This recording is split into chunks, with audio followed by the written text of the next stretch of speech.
Opposition politicians, that is politicians wey dey against the ruling All Progressive Congress and other political parties, they don come together like this, my good people. They don unite to launch a new political party ahead of the 2027 general elections wey go happen for inside the year 2027. And this newly formed party, my good people, e dey go by the name the African Reformation Party, maybe ARP. And this party is being led by one renowned businessman, and he na former House of Representatives candidate from the People's Democratic Party. He dey go by the name Kunle Okunola. And the aim of this new party na to provide a way out, like a solution, a viable alternative to this current administration wey dey led by President Bola Ahmed Tinubu, wey country people don dey criticize since sake of the way dem take dey handle socio-economic issues. Now, I know say as this matter come board, many country people go dey reason am like welcome development. But why form a new party? Is it not better to just endorse any other party wey dey exist already?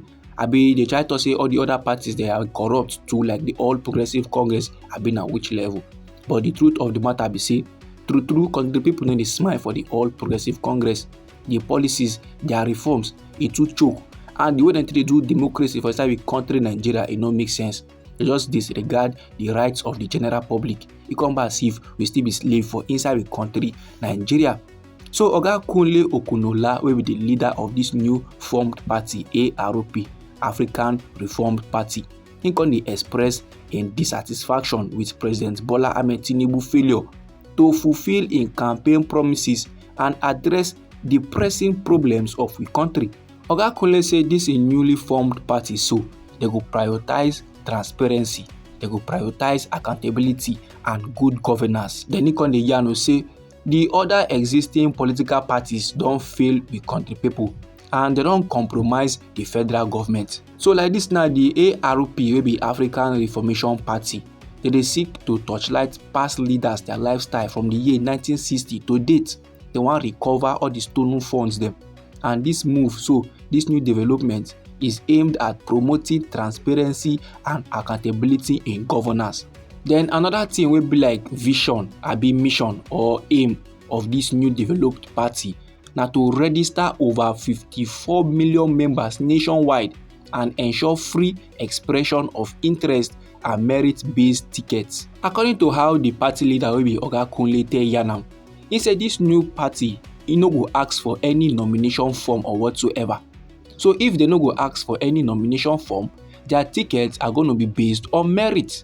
You understand? Based on things wey you dey capable of doing, as you go dey acquire tickets for any position. Then Oga Kunle come still dey yarn say it is very much a crime 100% for a political party wey dey registered with just 1 million naira. They come dey ask for 100 million, 10 million from their aspirants. Those kind of level, e no make sense. E dey make the party only for the rich people, and e come dey push out the poor in the background. So today now we get bunch of criminals wey dey seek office with money. And this my good people, they come from the leader of the newly formed party wey be African Reformation Party. His name na Kunle Okunola. Now make I yarn you legit, my good people. You know say as this new party come aside, they go talk things and things wey they go do normal. If you feel as if na this new party na be the messiah, na your choice to support. If you feel as if na the APC or the PDP na be your choice, na be your messiah, you can still choose them. Nobody force you. But before you make that choice, it go make more sense if you touchlight the truth behind every sentence or every statement. Make we try to dey observe, make we try to dey weigh the talk wey dey come from these politicians, their mouths.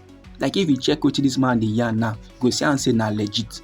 Many jagoda politicians now, based on say dem get the money to buy tickets, na why they go dey run for one position continuous times. You go see this particular politician go dey go for one particular position for 5 years. He never get am, he no go rest. But because say he get the money, he still dey pursue himself dey go. And the political parties kwanu, no matter the matter, they go still dey sell tickets, they give those politicians sake of say them too they are after the money. So those kind of level normal, it no make sense. If to say political parties they give tickets to politicians based on merit, for say some kind of politicians no for dey go for some kind of positions. Now me no talk say make you stop to dey support the political party wey you dey support now. Me just dey tell you say make you try dey make the right choice when you dey choose political party wey you wan support. Because if you check the matter proper, you go see am say last Na we wey be the country people that dey suffer am pass. Now make I yarn you another nice thing about this new party so. You know say they dey propose to set up an agricultural prison for those countrymen now wey dey convicted, wey dem arrest for siphoning national wealth. Like those people now wey don thief the nation money, wey don collect money from we country Nigeria, those gbarawo politicians. When they don arrest them, they go come put them for this agricultural prison. And this newly formed party say they go increase the minimum wage to 700,000 naira.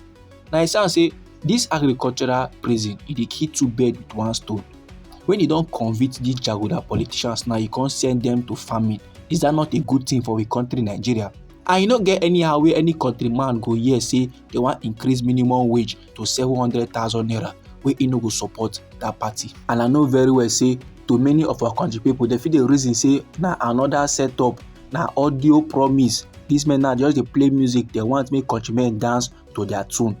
But you see the leader of this new party so wey dey go by the name Kunle Okunola, he come display letters wey he exchange with the Independent National Electoral Commission wey be INEC since the year 2020. For inside this letter now, in dey urge INEC for registration. That is, make INEC make the party official. Now he come sama warning give INEC say if they no register this new party by December this year 2024, the party go occupy the INEC office until the registration is complete.